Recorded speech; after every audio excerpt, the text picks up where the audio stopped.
Hay traiciones que se descubren con un grito, mientras que otras salen a la luz con una puerta entreabierta a las 3 de la madrugada, una frase dicha en voz baja, y el corazón de una mujer embarazada partiéndose en 1000 pedazos sin hacer ruido. Si me contáis esta historia con un café delante, os juro que seguiría sin saber qué duele más. Si las palabras que ella tuvo que escuchar en la oscuridad, o la frialdad brutal de lo que hizo justo después. Esta es la historia de Laia, una abogada de 30 años que, con 12 semanas de embarazo, dejó de ser la esposa que aguanta para convertirse, en apenas 4 segundos, en la mujer que firma. Quédate, porque lo que ella hizo después, nadie en Madrid se lo esperaba. Era un típico martes de octubre en Madrid, con las hojas del retiro empezando a teñirse de cobre.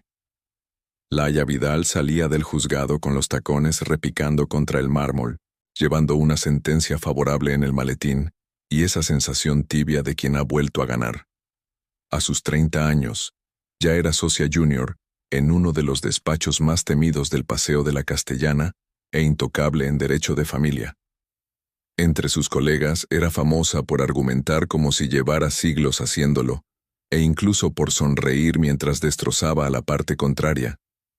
Esa mañana había desmontado a un marido infiel pieza por pieza, dejándolo con el patrimonio dividido, custodia perdida y una pensión calculada al céntimo. Su clienta, una empresaria de Chueca que llevaba 16 años tragando humillaciones, la abrazó al salir y le susurró al oído que era un ángel con uñas de acero. Laia soltó una risa corta, de esas que suenan con eco y que solo esbozan quienes aún creen que su propia vida está blindada. Y digo, creen, porque la ironía de la vida es cruel. La persona que mejor desmantela los matrimonios ajenos suele ser la última en darse cuenta de que el suyo propio se está cayendo a pedazos. ¿Conocéis esa calma tensa justo antes de la tormenta? Ese momento en el que el café aún te sabe a café, el móvil suena y das por hecho que es él, y tu barriga apenas empieza a notarse bajo la chaqueta del traje. Ese instante engañoso antes de que la vida decida que ya has tenido demasiada paz. Laia subió a su Audi negro aparcado en Cibeles y vio un mensaje de Iago. Mi vida, hoy turno largo. Llego de madrugada. Te quiero. Rematado con un corazón rojo y un emoji de beso. Lo leyó 3 veces y sonrió. El doctor Iago Vega, un cirujano cardiovascular del Hospital Universitario La Paz de 35 años, era el tipo de hombre que entraba en una habitación y parecía que hasta el aire se cuadraba a su alrededor. Tenía los hombros anchos, la mandíbula recta y una sonrisa que había convencido a 2 jefes de servicio, a una junta médica entera y a la propia Laia, durante una boda en Aranjuez 5 años atrás, de que él era diferente al resto. Llevaban casados 4 años y 7 meses, viviendo en un pisazo del barrio de Salamanca con terraza y cuadros de galerías de lavapiés, porque a Iago le encantaba fardar en las cenas de que apoyaba el arte joven. Tenían 2 coches, ayuda en casa un par de días a la semana, una agenda social impecable y un labrador color miel llamado Brando, que les babeaba los abrigos caros. Además, desde hacía exactamente 16 días, tenían un secreto que ella todavía cargaba a solas. Una segunda rayita en un test de embarazo que descansaba escondido en una caja de joyas, esperando el momento perfecto. El problema era que ese momento perfecto llevaba meses sin asomarse por aquella casa. Laia llegó a casa a las 9:30, saludó el ladrido de Brando, encendió la lámpara del salón y se quitó los zapatos. Se sentó en el sofá, puso la mano sobre su vientre todavía plano y por primera vez en todo el día se permitió decirlo en voz alta. Voy a ser madre. Se lo soltó a las paredes, a las cortinas y a Brando, que la miraba con esa devoción muda y absoluta de los perros, como si necesitara materializar las palabras en el aire para creérselas de verdad. A las 11:22 sonó la puerta, e Iago entró con el pelo aún húmedo de la ducha del hospital. Olía a antiséptico mezclado con una colonia que ella no recordaba haber comprado nunca. Tiró las llaves en el cuenco de la entrada. Se acercó y le dejó un beso en la coronilla preguntando si había cenado. Cuando ella le respondió que le estaba esperando, él resopló. Joder, Laia, te dije que iba a llegar tardísimo, come tú. No me esperes. Era un tono cargado de cansancio, envuelto en esa excusa barata del «lo hago por tu bien», un tono que Laia había desmenuzado cientos de veces en interrogatorios cruzados, pero que esa noche, cegada por la rutina de su propio salón, le sonó simplemente a la fatiga de un cirujano tras 12 horas de quirófano.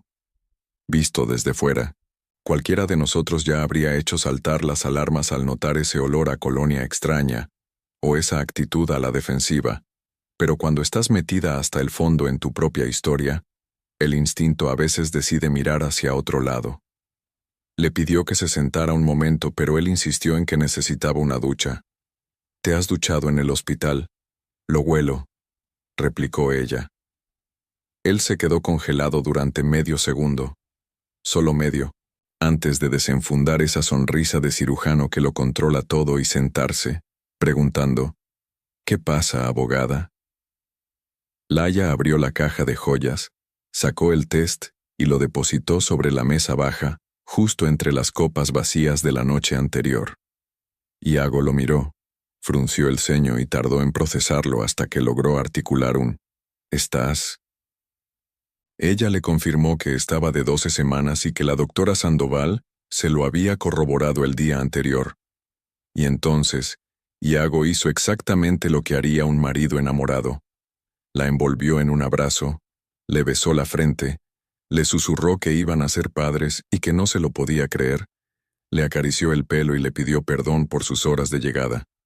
Ejecutó cada gesto, cada palabra y cada pausa a la perfección. Lo hizo con tanta maestría que ella fue incapaz de notar que, durante los 3 interminables segundos previos al abrazo, Iago había clavado la mirada en el techo. Y en ese techo, os lo aseguro, no había ni rastro de alegría. Esa noche durmieron abrazados, o al menos eso parecía. Laia cayó rendida primero, apoyando la mejilla en el pecho de él mientras la mano de Iago descansaba sobre su vientre, pero él se quedó mirando al techo durante 1 hora y 7 minutos clavados.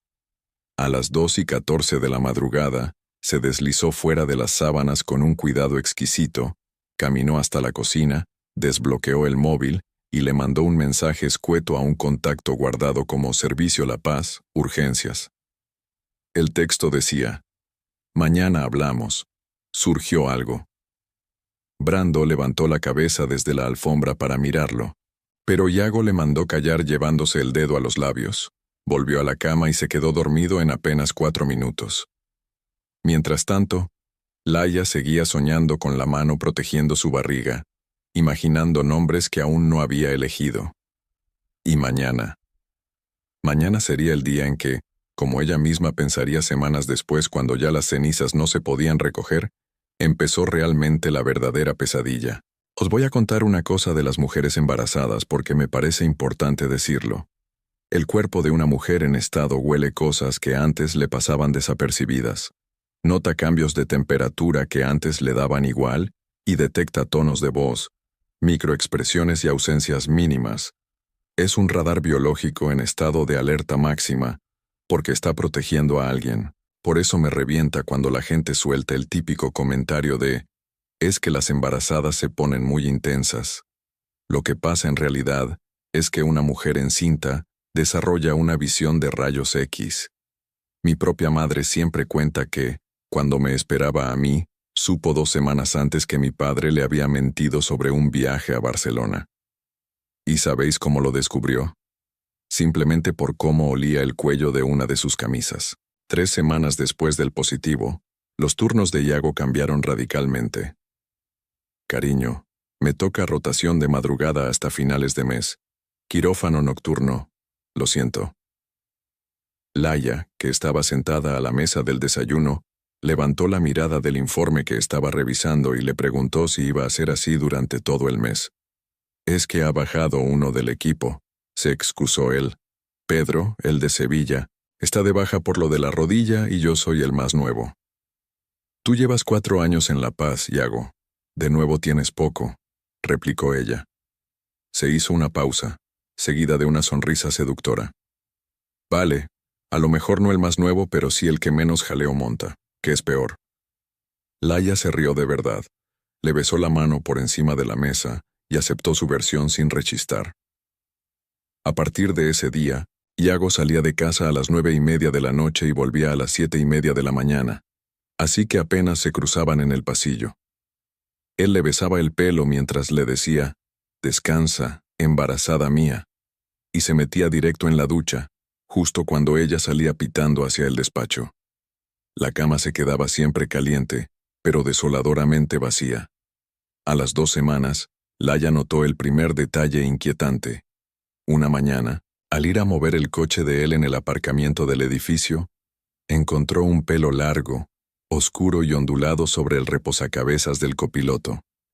Es cierto que su pelo era largo, pero también era liso y castaño claro, mientras que aquel cabello era casi negro azabache. Lo tiró por la ventanilla, encendió la radio y subió el volumen para acallar sus propios pensamientos. A los pocos días, surgió otro detalle. Una factura de un restaurante de Chamberí que ella no había pisado en su vida. La encontró doblada en el bolsillo de un pantalón justo antes de meterlo en la lavadora.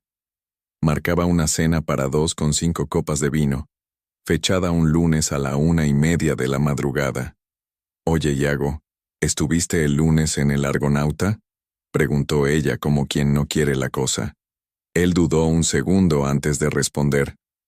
«¿Ah, sí? Con Marcos de cardio. Liamos la noche después del turno. ¿Por?». Laia sonrió con disimulo y zanjó el tema con un por nada. Y ahí, aunque tendría que reconocerlo meses después en silencio y con vergüenza, Laia ya empezaba a saber la verdad.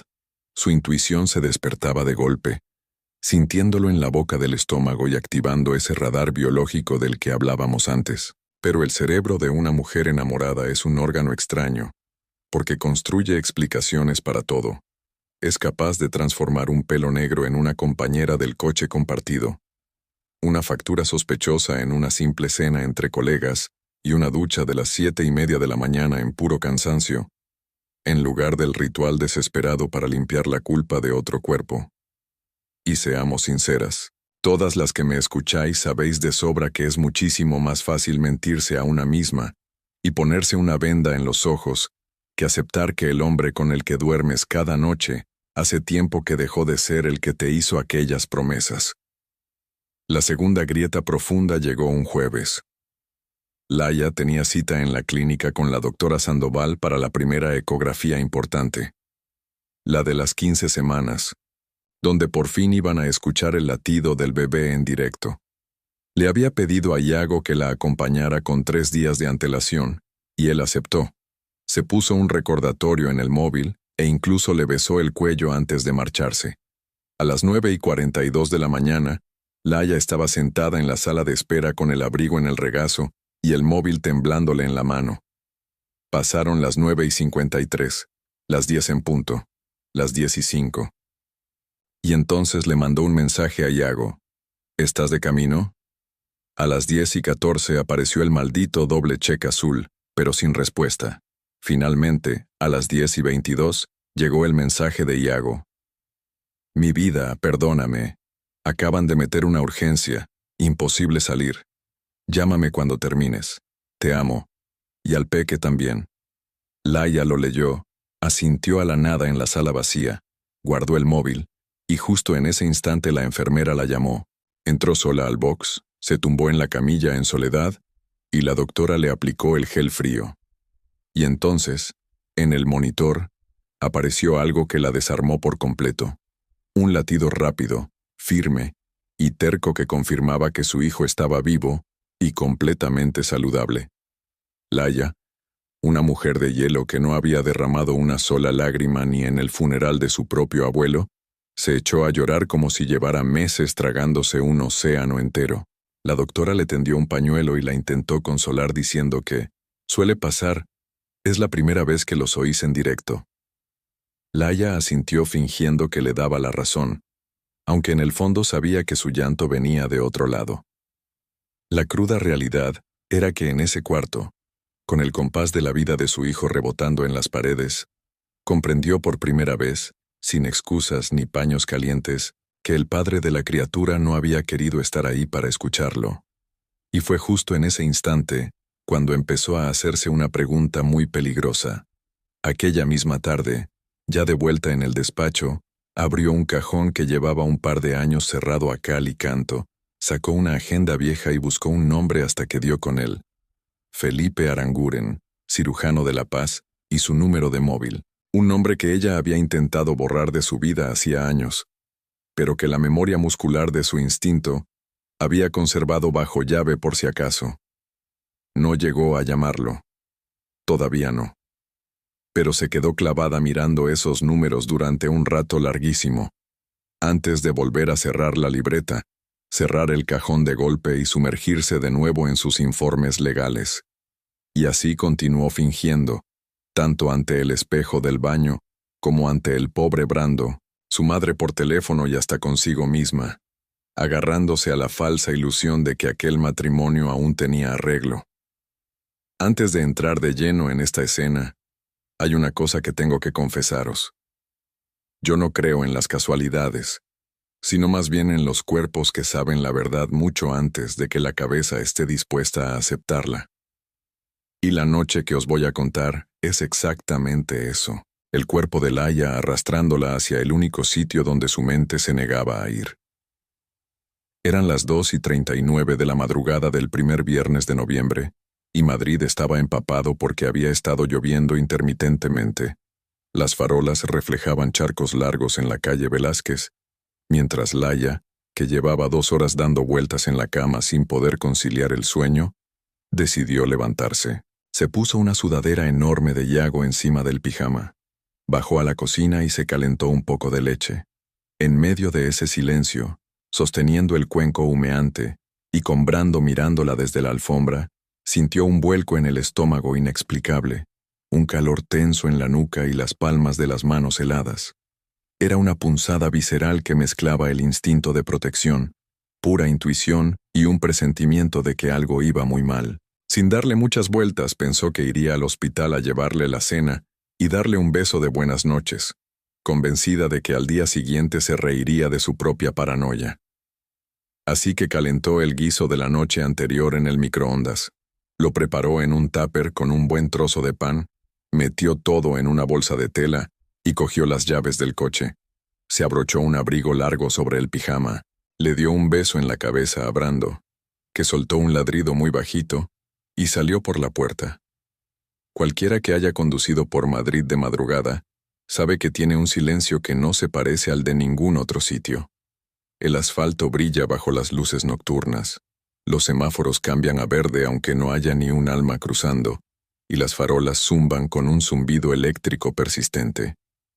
El coche de Laia bajó por Velázquez, cruzó la Castellana, y a las 3:17 en punto, se adentró por la rampa del aparcamiento del Hospital de La Paz.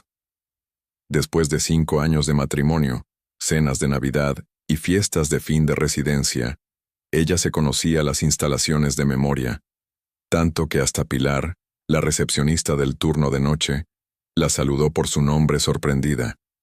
«Doña Laia, ¿qué hace usted por aquí a estas horas?»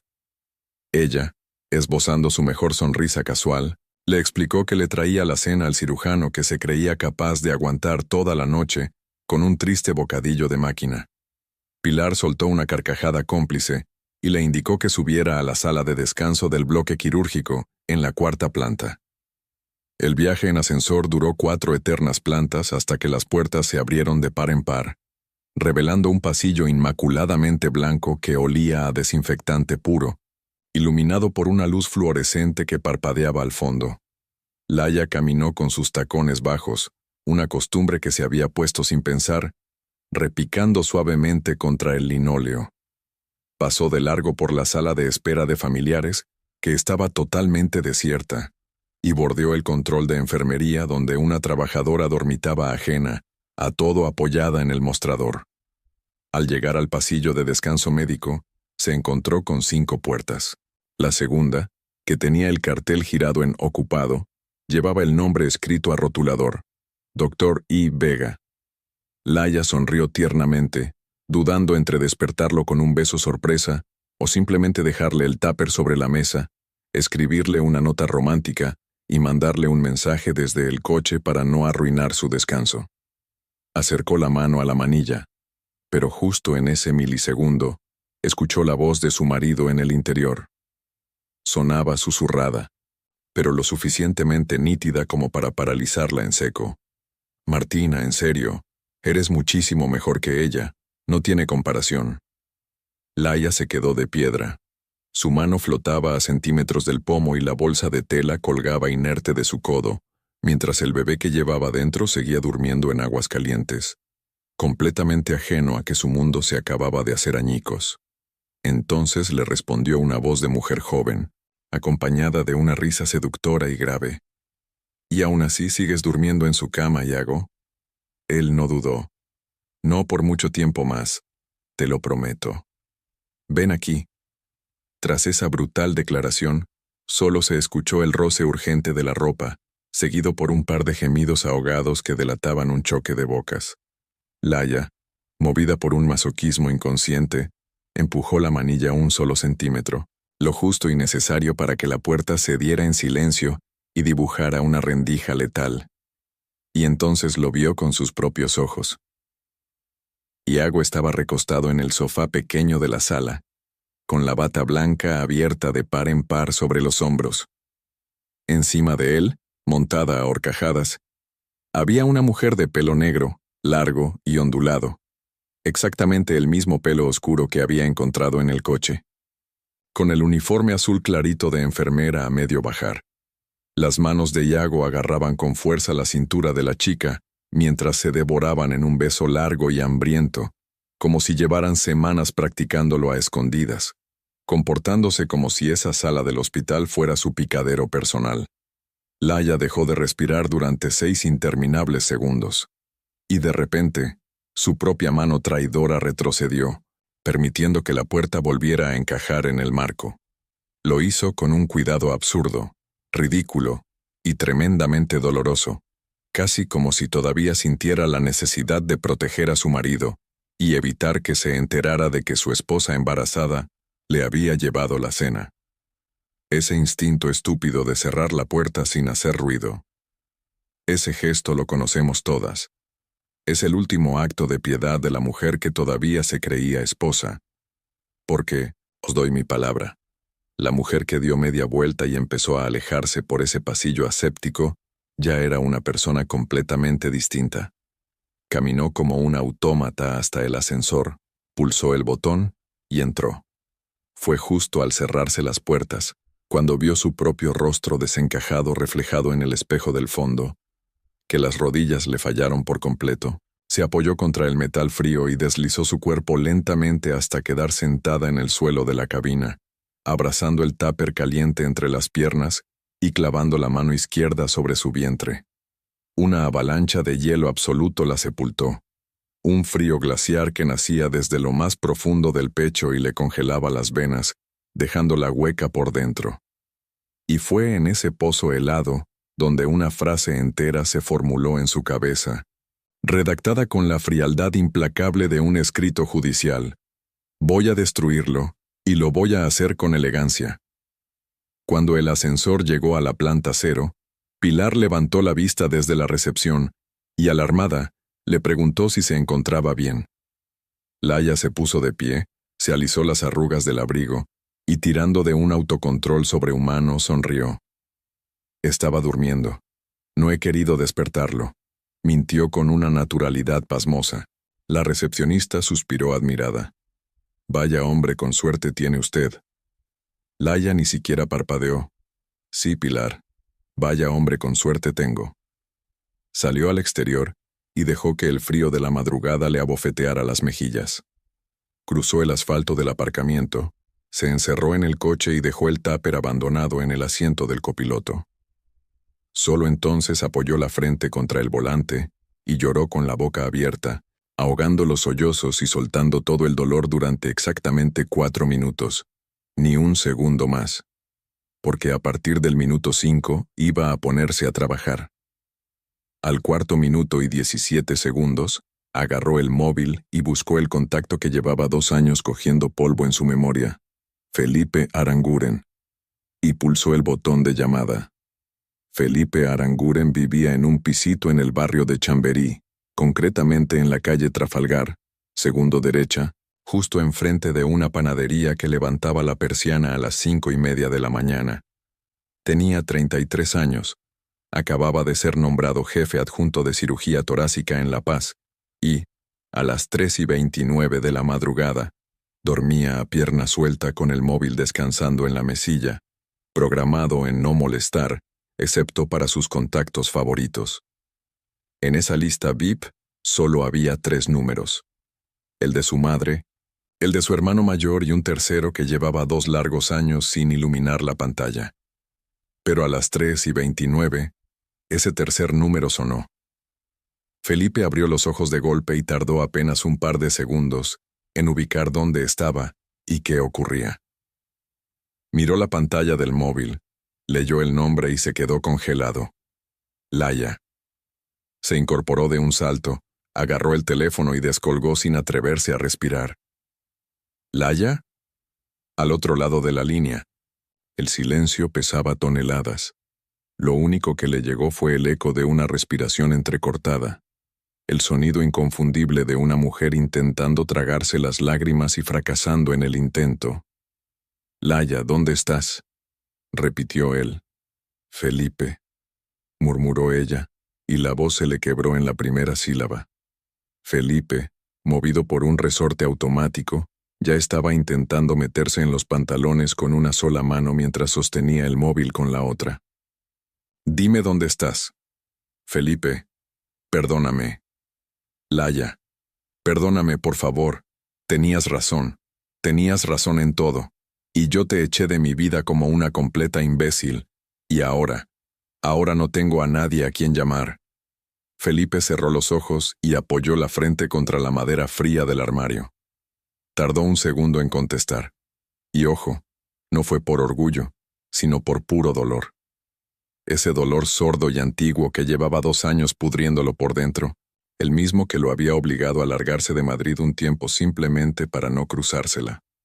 «Laya, dime dónde estás». «En el aparcamiento del hospital, encerrada en mi coche. No te muevas de ahí, voy». «Felipe, no. De verdad no hace falta que...». «Laya, no te muevas. Llego en 12 minutos». Colgó, se tiró una sudadera cualquiera por encima del pijama, agarró las llaves y bajó los 3 pisos de escaleras volando, porque a esa hora el ascensor era una pérdida de tiempo imperdonable. Además, el Madrid de las 3:30 de la madrugada era un desierto de asfalto que él sabía que podía cruzar más rápido que cualquier ascensor antiguo de su edificio. Y aquí, antes de que avancemos, necesito hacer una pausa, porque ya sé perfectamente lo que algunas estáis maquinando en vuestras cabezas. Seguro que estáis pensando, «Madre mía, qué guión más predecible. Justo ahora aparece el salvador de turno». Y os entiendo, os lo juro. Yo también estoy harta de ver series donde el príncipe azul hace acto de presencia por arte de magia en el peor momento posible. Pero dejadme dejar algo muy claro. Esta historia no va de eso. Y os voy a explicar por qué. Felipe Aranguren no apareció de la nada aquella madrugada. Felipe llevaba 29 años apareciendo. Desde que Laya tenía 7 añitos y él 8, cuando compartían rellano en un bloque de Chamartín. Felipe había sido el que apareció cuando ella se partió la crisma en el columpio a los 11. El que estuvo ahí cuando pinchó en selectividad con 18. Y el hombro en el que lloró cuando enterró a su abuela a los 23. Y también fue el que apareció, aunque a ella le doliera tanto verlo, el día en que la pilló del brazo de Iago Vega en aquella maldita boda en Aranjuez, hace ya más de 5 años. Así que no. Felipe Aranguren no era una casualidad de madrugada. Había aparecido porque llevaba 2 años agazapado en la sombra, incluso desde otro continente, esperando una llamada que había ensayado 1000 veces en su cabeza, pero que jamás se atrevió a desear en voz alta, porque desear esa llamada implicaba desear que a ella le rompieran el corazón. A las 3:42 clavadas, Felipe entró derrapando en el aparcamiento de La Paz. Laya seguía petrificada dentro del coche, con las manos agarrotadas sobre el volante. el ridículo tupper de comida en el asiento del copiloto y la luz interior encendida como un faro de auxilio. Felipe se acercó y golpeó el cristal con los nudillos, muy suave, un par de veces. Laia levantó un rostro surcado de lágrimas y desbloqueó la puerta. Él no dijo ni media palabra, simplemente se puso de cuclillas junto al asiento, helándose en aquella madrugada de noviembre, vestido con medio pijama, una sudadera y el pelo revuelto de quien ha salido huyendo de la cama. Cuéntame. Está arriba, en la sala de descanso, con una enfermera, una tal Martina. Felipe no arqueó ni una ceja. Felipe ya se lo olía, en el fondo lo sabía. Pero se lo guardó. No era el momento de colgarse medallas. Vale, dijo. Felipe, estoy aquí. Estoy embarazada. Esa palabra. Esa jodida palabra fue el mazazo definitivo que hizo saltar por los aires todo lo que Felipe llevaba 2 años sujetando con clavos y cinta americana. Cerró los ojos con fuerza, tragó aire, buscó la mano de Laia y se la apretó. Luego, con la misma delicadeza, la soltó. No hubo beso en la frente. No hubo abrazo paternalista. No hizo absolutamente nada de lo que un hombre supuestamente enamorado, con la oportunidad dorada de hacerse el héroe, habría intentado. En lugar de eso, hizo algo mucho mejor. Laia, mírame a los ojos. ¿Qué quieres hacer ahora? No lo sé. Sollozó ella. Sí lo sabes de sobra. Eres tú la que lleva 10 años desmontando matrimonios putrefactos como este a diario. Sabes perfectamente lo que vas a hacer. Laia tragó saliva, parpadeó un par de veces y clavó la mirada en él. Quiero destruirlo. Felipe asintió con una calma letal. Vale. ¿Cómo? Con elegancia. Bien. Y necesito tiempo. Unos cuantos días para prepararlo todo. ¿Necesitas que yo haga algo? Solo necesito que estés. Fue entonces cuando Felipe esbozó una sonrisa. La primera de toda la noche. Una sonrisa chiquitita, cansada y cargada de historia. Llevo 29 años haciendo exactamente eso, Laia. Esta frase, chicas. Esta frase es para enmarcarla. Os doy permiso para darle al pause, leerla 2 veces y soltar unas lagrimitas si hace falta, que os prometo que yo estoy igual, y aquí nadie os va a juzgar. Hicieron el camino de vuelta cada uno en su coche. Felipe no le quitó el ojo de encima y la escoltó hasta el portal en el barrio de Salamanca. Aparcó a un lado y esperó paciente hasta verla entrar. Laia cruzó el umbral de su casa a las 5:02. Brando salió a recibirla arrastrando la cola soñoliento. Se quitó el abrigo pesado, tiró el tupper directamente al cubo de la basura, sin molestarse en abrirlo, y se metió bajo el agua ardiendo de la ducha durante 40 minutos eternos. Luego, se puso un pijama limpio y se hizo un ovillo en el sofá. A las 6:30, el ruido inconfundible de la llave girando en la cerradura la puso en alerta. Era Iago. Entró silbando alegremente un tema de Pablo Alborán, oliendo a gel barato del hospital y a una colonia ajena que se clavaba en la nariz. Mi vida, ¿qué haces despierta? Laia se incorporó y sonrió. Sonrió tensando cada puto músculo de su cara. Una sonrisa tan perfectamente fabricada que ni ella misma entendió de dónde sacó la fuerza para pintársela. Te estaba esperando, amor. No conseguía pegar ojo. Iago se acercó, le dio un beso en la frente, otro en la mejilla y un tercero en los labios. Ella no solo se lo devolvió, sino que le acarició el pelo mojado. ¿Cómo ha ido la noche? Uf, larguísima, una urgencia detrás de otra. Estoy destrozado, cariño. Ven, métete en la cama y descansa. Te preparo el desayuno rico cuando te despiertes. Te quiero, embarazada mía. Y yo a ti, Iago. Y fue justo ahí, en ese instante en el que él se desnudaba en el dormitorio para meterse en una cama, que aún apestaba a su amante Martina, cuando Laia abrió el cajón de la mesilla, sacó una libreta impoluta y en la primera página trazó con su impecable caligrafía de abogada: Plan A. 5 días. Patrimonio, custodia, lugar de entrega.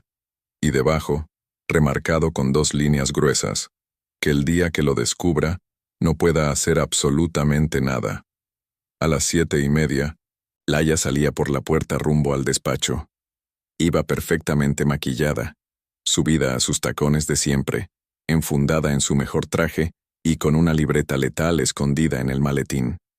Atrás quedaba Yago durmiendo a pierna suelta, con la sonrisa del que se cree intocable y la conciencia más limpia que el cristal. Y mientras todo esto pasaba, en un pequeño piso de Chamberí, Felipe Aranguren llevaba horas sentado en la cocina, frente a una taza de café negro y amargo, viendo cómo el sol despuntaba sobre los tejados de Madrid. Se había hecho una promesa inquebrantable a sí mismo. Esta vez no iba a dar ni un solo paso en falso que ella no le pidiera explícitamente. Esta vez iba a esperar su turno. A las 9:10 de la mañana del lunes siguiente a aquella madrugada atroz, Laia entró en el despacho de Carmen Esteves, su socia, su mentora y la única persona en todo Madrid a la que llamaba jefa, sin un ápice de ironía, con 2 cafés humeantes y una carpeta verde bajo el brazo. «Cierra la puerta», le ordenó Carmen. A sus 62 años, con sus inseparables gafas redondas, un divorcio propio en el currículum y 300 ajenos a sus espaldas, sabía perfectamente cuándo se acercaba una tormenta. Cerró la puerta a ella misma y sentenció: «Dime. Necesito que esto no salga de aquí. Soy abogada, Laia, y soy tu jefa. ¿Qué pasa?» Iago me engaña. Desde hace meses. Lo confirmé el viernes de madrugada. Estoy de 12 semanas y 2 días. Y quiero divorciarme teniendo absolutamente todo atado antes de que él tan siquiera intuya que lo sé. Carmen ni siquiera parpadeó. Se quitó las gafas, las dobló con parsimonia y las dejó sobre la madera del escritorio. Aclárate, ¿quieres mover ficha en serio o solo quieres asustarlo? Quiero terminar con él, Carmen. Económica, social y profesionalmente, pero limpio, sin darle ni un solo resquicio por donde pueda agarrarme. ¿La custodia? Unilateral, con un régimen de visitas estrictamente supervisado los 2 primeros años, alegando inestabilidad emocional documentada del padre durante el periodo de gestación. ¿Pruebas del adulterio? Laia soltó la artillería pesada. Audio mío entrando en la sala de descanso del hospital esa madrugada, registrando todo. Una confesión indirecta de él donde dice literalmente: «Eres muchísimo mejor que ella». Súmale la factura de un restaurante de Chamberí, una camisa con un pelo que evidentemente no es mío y... Laia hizo una pequeña pausa dramática. La propia rotación de turnos que él mismo ha solicitado en el hospital, que consta en el sistema interno y a la que tengo acceso porque mi médico de cabecera me autorizó en el portal del paciente. Carmen levantó una ceja. ¿Y el patrimonio? Nuestra casa del barrio de Salamanca, los pisos de Aravaca, una clínica privada en la que tiene un 25% de participación, 2 coches de alta gama, su cartera de inversiones en bolsa, y por si fuera poco, sospecho que tiene una cuenta en Andorra de la que jamás me ha hablado, pero a la que le vi hacer una transferencia desde nuestro ordenador hace unos 8 meses. Carmen volvió a ponerse las gafas, muy despacio, saboreando el momento. Laia, dime. Eres una grandísima hija de puta, hija mía, y te lo digo con todo el cariño del mundo. Laia se echó a reír. Fue la primera carcajada genuina y real desde aquella maldita madrugada. Carmen, ¿qué quieres ahora? Necesito que los papeles estén redactados e impecables para el jueves por la noche, y necesito a un mensajero muy discreto para entregarlos el lunes, puntualmente a las 10 de la mañana, en su despacho del hospital. ¿En su despacho? Exacto, en su despacho, delante de la secretaria, de todos sus compañeros, en las narices del jefe de servicio, y si hay suerte y Dios existe, también delante de Martina. Carmen esbozó una sonrisa ancha y lenta, la sonrisa de una loba vieja que ha visto de todo. Hija mía, en mis 30 años de profesión, este va a estar sin duda en mi top 5. Lo tendrás.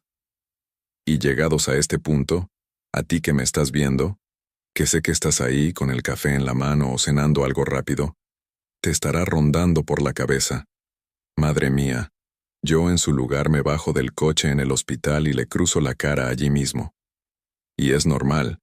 El primer instinto siempre es ese. Pero aquí está la gran diferencia. La rabia que explota al momento destruye a la otra persona durante 10 míseros segundos.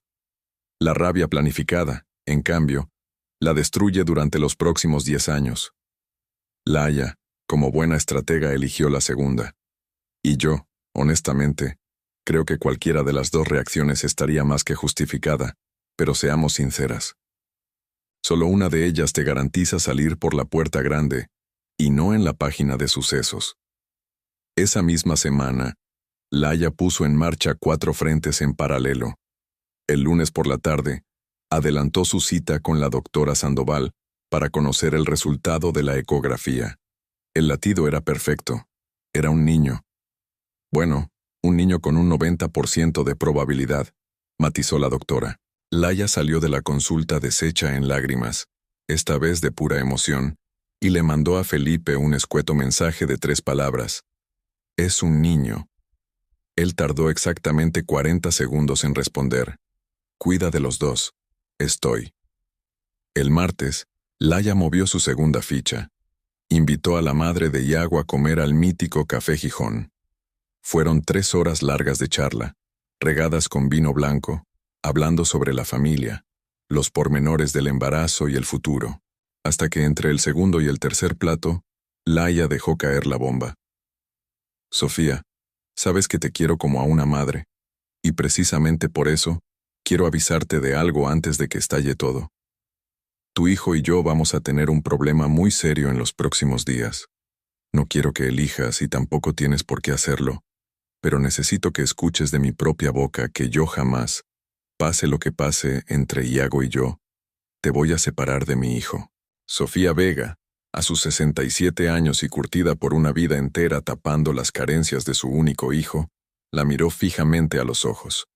Se tomó su tiempo antes de responder. Hija, ¿qué ha hecho ahora? Te lo contaré cuando explote todo. Hoy solo quería que supieras esto de antemano. Sofía le agarró la mano por encima del mantel, se la apretó con fuerza y murmuró. Siempre supe que había salido demasiado a su padre. No hubo más preguntas. Pidió un chupito de orujo y brindaron en silencio. El miércoles fue el turno de las finanzas. Laia se sentó en el ordenador del salón, el mismo que Iago usaba para hacer las declaraciones de la renta. Y gracias a la pericia de un técnico informático de confianza de Carmen, se descargó el historial bancario completo de los últimos 5 años. La cuenta común, las individuales declaradas y, bingo, la dichosa cuenta en la entidad andorrana que jamás había pisado una declaración fiscal. Lo volcó todo en un disco duro externo y lo escondió físicamente bajo 7 llaves en el despacho de su jefa. El jueves, Carmen cumplió su promesa y le entregó 3 carpetas explosivas: la demanda de divorcio formal, la solicitud de medidas provisionales urgentes para asegurar la custodia, pensión y el uso de la vivienda, y la joya de la corona, una orden judicial preventiva para bloquear todas las cuentas mientras se investigaba el capital oculto en Andorra. Está todo listo, firmado, sellado y con el mensajero pagado para que entre por esa puerta el lunes a las 10 en punto. Laia suspiró aliviada. Gracias, Carmen. A mí no me des las gracias, Laia. Tú dedícate a disfrutar del espectáculo el lunes. Esa misma noche, para colmo de cinismo, Iago llegó a casa mucho antes de lo habitual. Eran las 11 cuando entró por la puerta, luciendo una de sus características sonrisas y agitando una caja blanca de la pastelería Mallorca. Mi vida, hoy he conseguido salir antes. He traído pasteles. Vamos a cenar como Dios manda. Laia salió del baño enfundada en su albornoz blanco, con el pelo húmedo recogido, y le regaló la mejor sonrisa de su vida. Una sonrisa tan impostada que, tiempo después al recordarla, apenas se reconocería a sí misma. ¡Qué detallazo, amor!, ronroneó. Cenaron tranquilamente, Iago le contó un chiste malísimo. Ella fingió reírse a carcajadas y le acarició la mano con ternura. Le preguntó qué tal había ido en quirófano, y él se explayó detallando una operación complicadísima a un paciente de Móstoles, mientras ella asentía embelesada. Más tarde, en la cocina, lo besó mientras él terminaba de fregar un par de platos. Iago la miró con esa intensidad ensayada que él creía tan profunda. Laia. Sé que estos últimos meses he estado muy raro. Ya sabes, los turnos locos, el estrés de siempre, todo eso. Pero que sepas que te quiero muchísimo. Y al Peque también. Te prometo que vamos a estar bien. Laia no parpadeó. Le sostuvo la mirada, asintió despacio y le contestó. Iago. Lo sé. Estaremos muy bien. Y lo volvió a besar.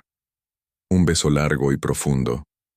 Pero bajo la superficie de ese beso, en la cabeza de Laia, solo retumbaban dos ritmos desacompasados, el latido acelerado de su bebé y el tic-tac de la cuenta atrás hacia las 10 de la mañana del lunes. Porque, no nos engañemos, la sonrisa más letal y peligrosa del mundo no es la de tu peor enemigo. Es la sonrisa de una mujer que ya ha dictado sentencia y que, por puro cálculo, tiene que aguantar 3 días más mirándote a la cara como si no pasara nada. El sábado la historia se repitió. Iago volvió a desaparecer excusándose en otro turno largo, mi vida. Laia asintió comprensiva y aprovechó esa misma noche para meter en cajas, en el más absoluto de los silencios, una buena parte de su armario, sus libros favoritos, los portarretratos con fotos de su madre y la pequeña urna con las cenizas de su perra. Llamó a una empresa de mudanzas privadas, cerró el trato para que estuvieran allí el lunes a las 11 de la mañana y se puso en contacto con una inmobiliaria de Chamberí para alquilar sobre la marcha un coqueto piso amueblado de 2 habitaciones en la calle Sagasta, listo para entrar a vivir. El domingo, tiró de manual y fingió unas migrañas horribles, pasándose el día postrada en la cama. Iago le llevó paracetamol, agua y le dio un beso compasivo en la frente, susurrando un «pobre embarazada mía». «Gracias, amor», repuso ella en un hilo de voz. A las 11 de la noche, justo antes de quedarse dormida, Laia se quedó mirando fijamente el techo en la penumbra, exactamente igual que hizo Iago aquella primera noche en la que le confesó su embarazo. Acarició su vientre hinchado y en un susurro apenas audible, le habló directamente a su bebé. «Mañana, Peque. Mañana papá va a descubrir que mamá no es ninguna tonta». Se quedó frita en 6 minutos de reloj.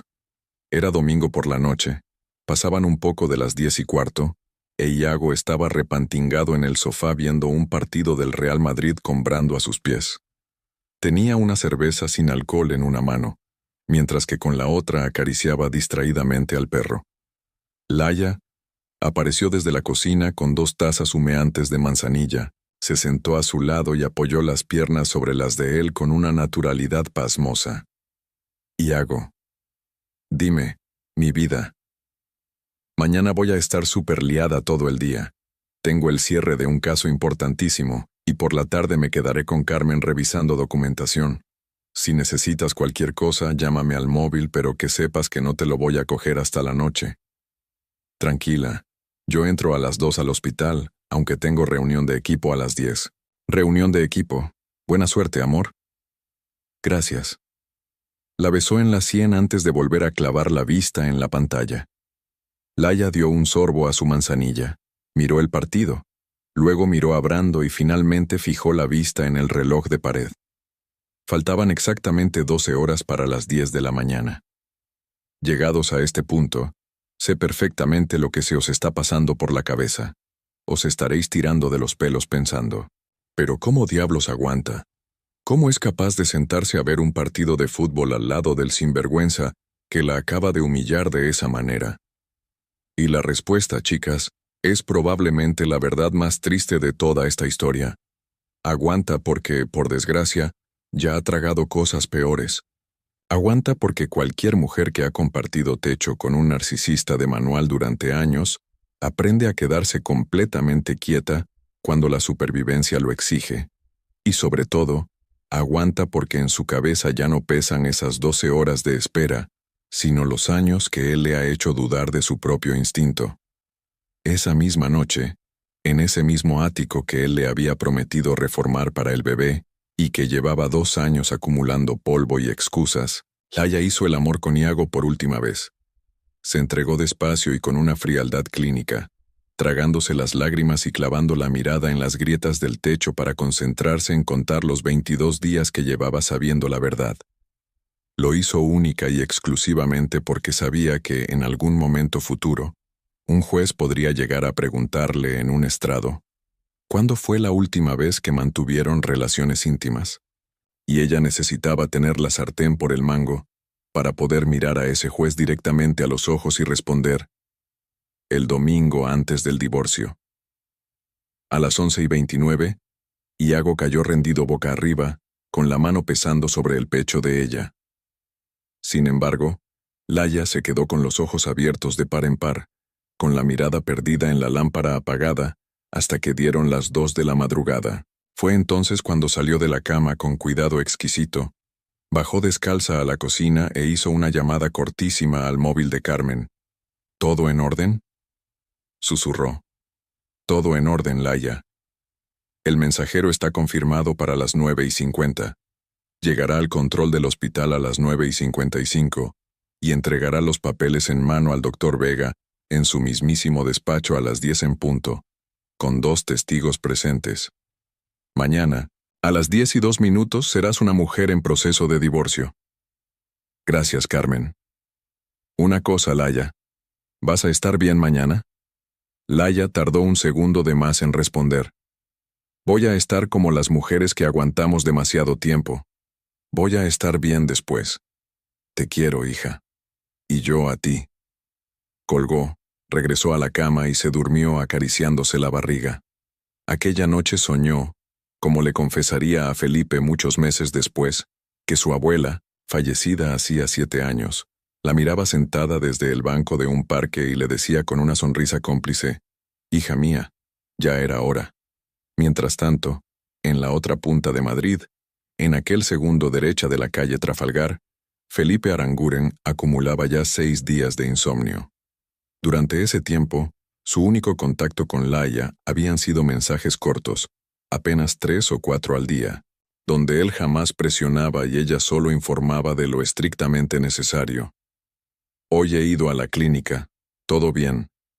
Hoy Carmen ha terminado los papeles, mañana es el día. Felipe había cumplido su parte del trato de forma impecable, discreta y milimétricamente calculada.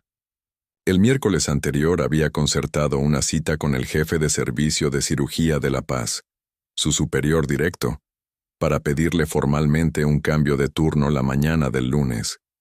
Necesito estar en el hospital el lunes a las 10, en el ala de cardiovascular, le espetó sin rodeos. Felipe, tú no operas los lunes. ¿A qué viene esto?, preguntó el veterano cirujano. Porque va a haber una situación delicada con un compañero, y necesito estar presente como testigo. El jefe de servicio, un hombre gallego, de vuelta de todo, que llevaba 30 años pateando los pasillos de aquel hospital y que había visto crecer a Felipe desde que era un simple residente, se quitó las gafas pesadamente y lo escrutó. Felipe, ¿esto tiene algo que ver con el doctor Vega? Sí. Tú nunca has sido hombre de meterte en líos. No me estoy metiendo en ningún lío, solo estoy haciendo lo que tengo que hacer. El jefe asintió lentamente, procesando la información. El lunes a las 10. Te quiero allí, por si pasa cualquier cosa. Gracias. Felipe, una última cosa. La abogada Vidal. Es la mujer de Vega, ¿verdad? Es mi amiga de toda la vida. Ya veo. Y es la mujer más íntegra que he conocido jamás. Mensaje recibido, hijo. Y quiero que os quedéis con este pequeño gran detalle, chicas. Porque Felipe no movió sus hilos para estar allí regodeándose en la venganza, o para ver caer a su rival. Se plantó en ese hospital única y exclusivamente para protegerla y servir de escudo por si a Iago se le cruzaban los cables. Y es justo ahí, en la sutileza de ese gesto protector y desinteresado, donde se entiende la abismal diferencia que hay entre un hombre y otro. Ya en la noche del domingo, de vuelta en Trafalgar, Felipe se quedó mirando el calendario de la cocina. Marcaba la fecha clave. Lunes, 10 de la mañana. Hospital La Paz. Despacho de Yago Vega. Lo cerró con decisión. Caminó hasta el dormitorio y abrió el cajón de la mesita de noche para sacar una foto vieja, gastada y en blanco y negro. En ella se veía a un chaval de 12 años sentado en el bordillo de una acera de Chamartín, comiendo un helado junto a una niña pequeña con 2 coletas y una sonrisa a la que le faltaba un diente. Era Laia. Volvió a guardarla con mimo, apagó la luz de la mesilla y soltó un susurro en la oscuridad. Mañana, Laia, mañana lo pagará todo. Y por primera vez en 6 días larguísimos, cerró los ojos y durmió exactamente 6 horas del tirón. Lunes, 5 de noviembre. Madrid amaneció teñido de gris plomizo, con uno de esos cielos bajos que parecen aplastarte contra el asfalto, y los termómetros marcando unos tristes 7 grados a las 8 de la mañana. A las 7:30, en el ático del barrio de Salamanca, Yago Vega se levantó de un humor excelente. Tarareaba una canción bajito bajo la ducha, se afeitó al ras y se enfundó una camisa azul cielo rematada con la corbata Burdeos que su mujer le había regalado por su 2º aniversario. Remató el conjunto con unos gemelos de oro y un buen chorro de perfume. Laia ya lo esperaba en la cocina envuelta en su bata y preparándole su habitual café cortado con 2 terrones. «Mi vida, qué guapa estás de buena mañana», piropeó él. «¿Y tú qué guapo vas para tu reunión, amor?», le devolvió ella. «Ya sabes, hoy es la presentación trimestral, toca lucirse». «Lúcete», sentenció Laia. Se dieron un pico rápido. Yago agarró las llaves del coche, el maletín de piel, el café en su vaso térmico, y salió por la puerta silbando una melodía que Laia ya ni recordaba haber escuchado antes. A las 8:52, el coche de Yago se deslizó por la rampa del aparcamiento del Hospital Universitario La Paz. Saludó al vigilante de seguridad, subió radiante al ala de cardiovascular, le dio los buenos días a 3 compañeros en el pasillo, entró en su despacho y encendió el ordenador. A las 9:10, Martina, con el uniforme inmaculadamente planchado, estrenando perfume y esbozando una sonrisa a medio gas, pasó por delante de la puerta con una carpeta bajo el brazo, tocó con los nudillos y entró sin esperar respuesta. «Doctor Vega, enfermera Cano, ya están preparados los pacientes para la reunión». «Gracias, Martina». Ella le dedicó una última sonrisa cómplice antes de salir y cerrar la puerta tras de sí. A las 9:29, Yago caminó con paso firme hacia la sala de juntas para la reunión clínica semanal. Allí lo esperaban 12 médicos, 3 enfermeras, su jefe de servicio y su antiguo residente. Y justo en una esquina de la última fila, como una sombra paciente, estaba Felipe Aranguren, puntual, con una libreta, un bolígrafo y la mirada clavada en él, sin haber mediado ni un simple saludo. Yago expuso 2 casos clínicos, derrochaba seguridad, modulaba la voz a la perfección e incluso se permitió soltar una broma. 3 compañeros le rieron la gracia, otros 3 ni se inmutaron. A las 9:50, el mensajero irrumpió en la recepción principal de La Paz. Iba de traje gris, llevaba una carpeta de color crema bajo el brazo y una acreditación colgada del cuello. Se acercó a Pilar, la misma Pilar que el viernes de madrugada había dejado pasar a una esposa desvelada con un tupper, y le indicó que necesitaba subir al ala de cardiovascular para entregar documentación judicial estrictamente en mano al doctor Yago Vega. Pilar comprobó sus credenciales, descolgó el teléfono y llamó arriba. «Está en reunión hasta las 10, pero termina puntual. Suba», le indicó. A las 9:57, el mensajero ya estaba de pie en el pasillo, frente a la puerta del despacho de Yago, sosteniendo la carpeta crema como quien sostiene una bomba de relojería. A las 10 en punto, Yago salió de la sala de juntas, riéndose a carcajadas con su jefe de servicio por un comentario sobre el último partido del Atlético de Madrid. Felipe caminaba un par de pasos por detrás, en silencio, con la libreta cerrada. Al doblar la esquina y enfilar hacia su despacho, Iago vio al hombre del traje gris plantado frente a su puerta. Frunció el ceño y levantó una mano. ¿Sí? ¿Doctor Iago Vega? Preguntó el mensajero. Soy yo. Le traigo una notificación judicial. Por favor, identifíquese. Iago se quedó congelado durante un segundo. Solo uno. Inmediatamente después, tiró de galones y desenfundó esa sonrisa amable y profesional, la misma que usaba para tranquilizar a las familias en la sala de espera, mientras sacaba su DNI. ¿De qué se trata? No estoy autorizado a revelar el contenido. Solo debo entregárselo en mano. Firme aquí, por favor. Iago garabateó su firma, recogió la carpeta crema y sopesó su volumen. A su alrededor, la escena había congregado un pequeño público. 3 médicos, 2 enfermeras y su secretaria se habían detenido en el pasillo a observar. Y al fondo, apoyado despreocupadamente contra la pared y con los brazos cruzados, aguardaba Felipe. Iago abrió la carpeta. Primera página. Membrete oficial. Sello del Juzgado de Primera Instancia número 14 de Madrid. Demanda de divorcio contencioso y solicitud de medidas provisionales urgentes. Demandante, Laya Vidal Aribau. Demandado, Iago Vega Maroño. Motivo. Causa atribuible al cónyuge. Artículo 81 del Código Civil. Pruebas adjuntas. Documento sonoro número 1. Factura número 1. Registro de turnos hospitalarios. Transferencia bancaria a entidad extranjera no declarada. Cuenta Andorra. Fotografía de puerta de sala de descanso bloque quirúrgico con marca temporal verificada.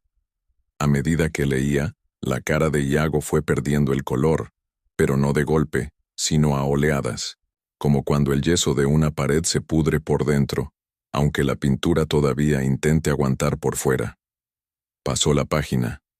Solicitud de custodia unilateral del menor por nacer, justificada por inestabilidad emocional documentada del padre durante la gestación y conducta adúltera en el lugar de trabajo con riesgo de exposición a terceros.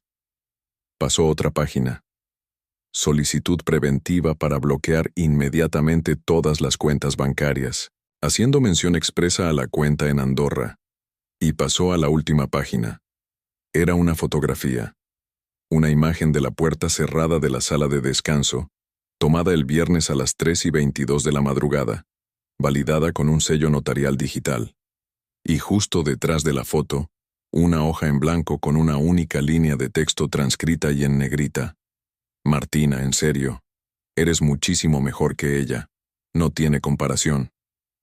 Iago levantó la vista del papel y buscó los ojos de Felipe. Y Felipe le devolvió la mirada. Impasible, gélido, sin mover un solo músculo. Fue en ese preciso milisegundo cuando Iago entendió absolutamente todo. Es justo aquí, chicas, en este silencio espeso de pasillo de hospital, donde a Iago le cayó encima el peso de la elegancia que Laya había acumulado durante 10 largos días. Y os juro, por lo que más queráis, que esa maldita carpeta color crema pesaba y cortaba muchísimo más que el cuchillo más afilado del mundo. De repente, el móvil vibró en el bolsillo de Iago. Lo sacó con unas manos que empezaban a temblar de forma incontrolable. Era una llamada entrante de Laya. Descolgó el teléfono sintiendo los ojos de sus compañeros clavados en la nuca. Laya, balbuceó. Hola, Iago. La voz de ella sonaba dulce, plácida. Era la voz de sus 5 años de matrimonio. La voz de los desayunos con café cortado y 2 terrones. Laya, ¿qué es todo esto? ¿Has recibido ya mi regalito de aniversario? ¿De qué? ¿De qué estás hablando? He pensado que lo más apropiado era entregártelo justo en el sitio donde te sientes intocable. Ya sabes, en tu despacho, delante de todo el mundo. Quería darte la oportunidad, esa oportunidad que tú me negaste a mí, de explicarte públicamente. Laya, escúchame, por favor. No, Iago, hoy no me toca escuchar a mí. Hoy te voy a dar yo una orden. ¿Por qué no les explicas a todos tus compañeros, ahí mismo y en voz alta, ¿Por qué el viernes pasado a las 3:22 de la madrugada le dijiste a la enfermera Martina Cano que ella era muchísimo mejor que yo? Anímate. Creo que tienes a tu jefe de servicio justo a la derecha, ¿verdad? Iago giró el cuello. Efectivamente, su jefe de servicio estaba allí, de pie, con el rostro más blanco que el de un cadáver. Laia, te lo suplico, no me hagas esto. Ah, y hazme un favor, remató ella con una frialdad cortante. Dile a Martina de mi parte que los cafés de la sala de descanso de este mes los pago yo. Y que lo disfrute. Mientras le dure el contrato. Y colgó. Iago se quedó paralizado, con el móvil pegado a la oreja inútilmente y la carpeta crema temblando en su mano izquierda. 12 pares de ojos lo juzgaban en silencio, mientras una gota de sudor helado le resbalaba por la columna, justo por debajo de la camisa azul que su mujer le había planchado con tanto mimo el día anterior. Felipe se despegó lentamente de la pared, caminó 3 pasos y se plantó a 1 metro de él. Lo miró fijamente y, con un tono de voz bajo y tranquilo, pronunció su sentencia. Te lo advertí hace 2 años, Iago, hoy pasas por caja. Sin decir nada más, dio media vuelta y desapareció por el pasillo. En cuestión de 2 horas, la onda expansiva había recorrido todo el hospital. En 4, el escándalo ya estaba sobre la mesa del Colegio de Médicos. En 6, el expediente había aterrizado en el despacho del Comité de Ética. Y en solo 8 horas, el jefe de servicio había citado a Iago a una reunión a puerta cerrada. En ese lapso de tiempo, Iago intentó contactar desesperadamente con Laia. Bloqueado. Condujo hasta su casa. La cerradura estaba cambiada, y en el portal lo esperaban los operarios de una mudanza con sus pertenencias empaquetadas en 3 maletas. A las 5:30 de la tarde, Iago Vega estaba encerrado en su coche, en el aparcamiento de La Paz. Tenía 3 maletas en el maletero, un divorcio destructor en marcha, sus cuentas a punto de ser embargadas, los socios de su clínica privada exigiendo una asamblea de emergencia, y para rematar, un mensaje de Martina en el móvil, ignorado desde hacía 4 horas, que rezaba: Iago, no me llames. Tú me juraste que estabais separados. Esto no es lo que yo firmé.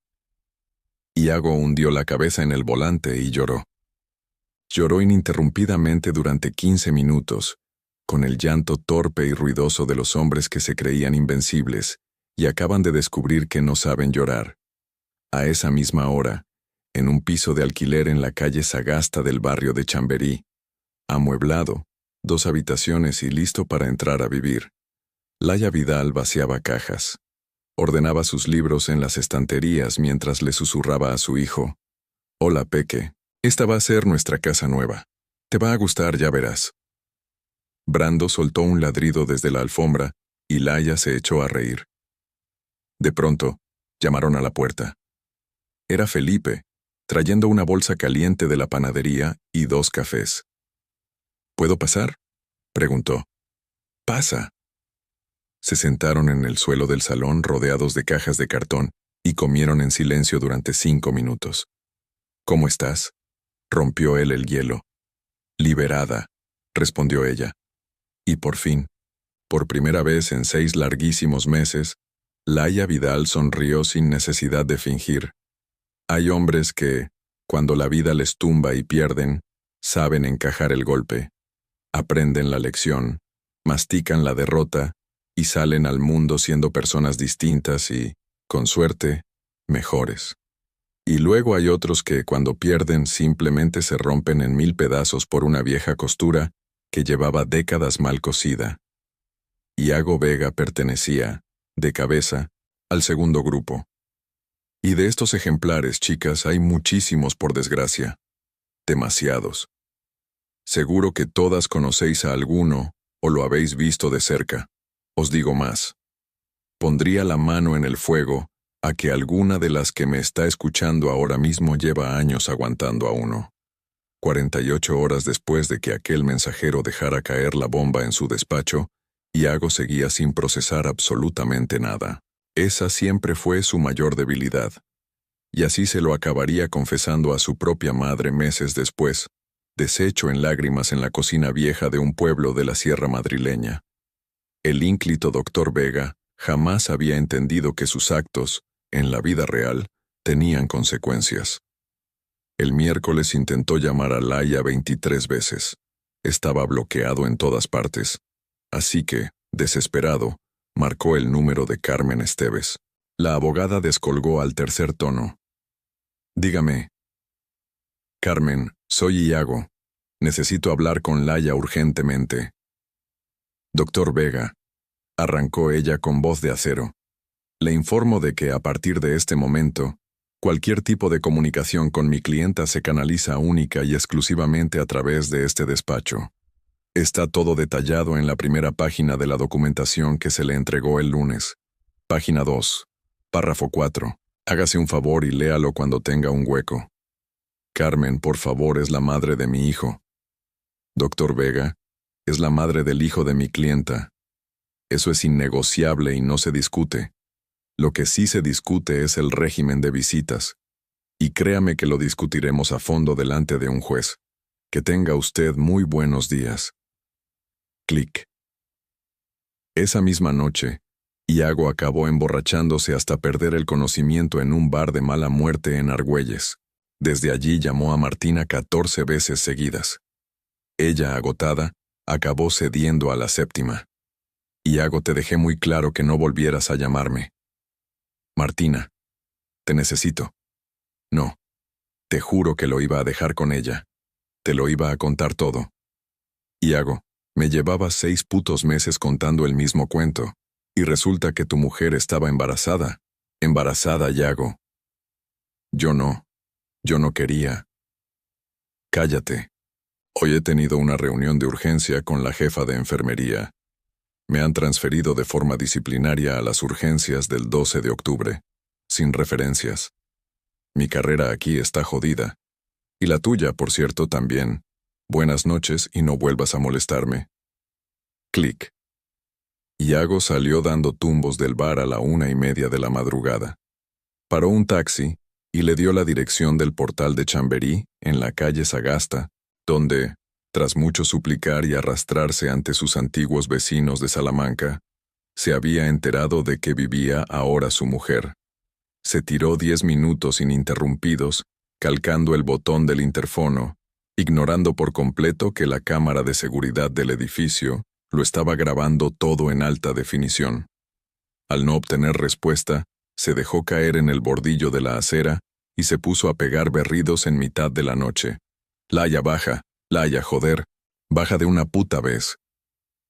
7 pisos más arriba, Laia estaba de piedra mirando por la mirilla. Felipe, que se había quedado a cenar siendo la primera noche que pisaba aquella casa nueva, se acercó por detrás y le puso una mano en el hombro. «Llamo a la policía ahora mismo», sentenció él. «No, voy a bajar yo». «Laia, estás loca, no bajes». «Voy a bajar, y tú vas a venir detrás de mí, a 10 pasos exactos. Quiero que te vea bien. Necesito que le quede clarísimo que estoy acompañada y que ya no le tengo miedo». Felipe asintió en silencio. Bajaron en el ascensor, y Laia abrió la puerta del portal con paso firme. Iago se levantó del bordillo a duras penas. Daba pena verlo. Tenía los ojos inyectados en sangre. Apestaba a vodka barato. Llevaba la camisa azul medio salida por fuera del pantalón y los zapatos sin atar. Laia. Iago. Por favor, habla conmigo. Solo 5 minutos. Iago, mírame. Son las 2 de la madrugada. Mi vecina del segundo piso está embarazada. Mi vecino del cuarto entra a trabajar mañana a primera hora en urgencias. Y, por si se te ha olvidado, yo también estoy embarazada. ¿Te das cuenta del puto espectáculo y de la falta de respeto que estás montando? Laia, escúchame. Te lo suplico. Yo no. ¿Tú no qué, Iago? Yo te quiero. Laia tardó un segundo en contestar. Solo un maldito segundo. Pero ese instante fugaz fue vital, porque muchos años después lo seguiría recordando como el momento exacto en el que dejó de quererlo definitivamente. El segundo en el que lo borró de su corazón. Iago, tú no me quieres a mí, tú solo te quieres a ti mismo, Para ti, yo solo era el cuadro bonito que adornaba tu salón. Felipe, que se mantenía a 10 pasos exactos en la penumbra del portal, no abrió la boca, no movió un músculo. Simplemente estaba ahí, plantado como un roble. Iago lo descubrió en ese momento, y fue entonces cuando la pena patética del cirujano se transformó de golpe en rabia irracional. ¿Y este qué cojones hace aquí? ¿En serio, Laia? ¿Tan rápido? ¿En serio? Iago, relájate. Este es Felipe, mi mejor amigo desde que tengo 7 años. Y eso, tú lo sabes perfectamente. Ya lo sé, y sé que lleva desde los 18 babeando por ti como un perro, y tú te hacías la ciega, y... Iago, cortó ella en seco. ¿Qué? Tú lo sabías todo sobre él, y aún así, dejaste que ocurriera lo de la sala de descanso la madrugada del viernes de todas formas. Te dio exactamente igual. Iago abrió la boca, intentó articular algo, y la volvió a cerrar. Luego la abrió de nuevo, buscando aire, pero las palabras habían muerto en su garganta, y allí, plantada en una acera de la calle Sagasta, en pijama y con un abrigo por encima, protegiendo su barriga con una mano, Laia pronunció la frase que terminaría de salvarle la vida. Vete a tu casa, Iago. Vete a casa de tu madre. Reconstruye tu vida muy lejos de nosotros, porque yo voy a hacer exactamente lo mismo con la mía. Te prometo que un día, dentro de unos años, mi hijo te conocerá, y yo misma le contaré que su padre fue un cirujano excelente. Pero no le voy a contar toda la mierda que hay detrás. Y que te quede claro, lo haré por él, no por ti. Iago se quedó mudo. Pasaron 10 segundos, 20, 30 eternos segundos. Finalmente agachó la cabeza, dio media vuelta y empezó a alejarse calle Sagasta abajo, tambaleándose y tropezando con sus propios cordones desatados. Laia entró en el portal, y Felipe la siguió de cerca. Subieron en el ascensor sin cruzarse una sola mirada. Al entrar en el piso, Laia se derrumbó en el sofá nuevo.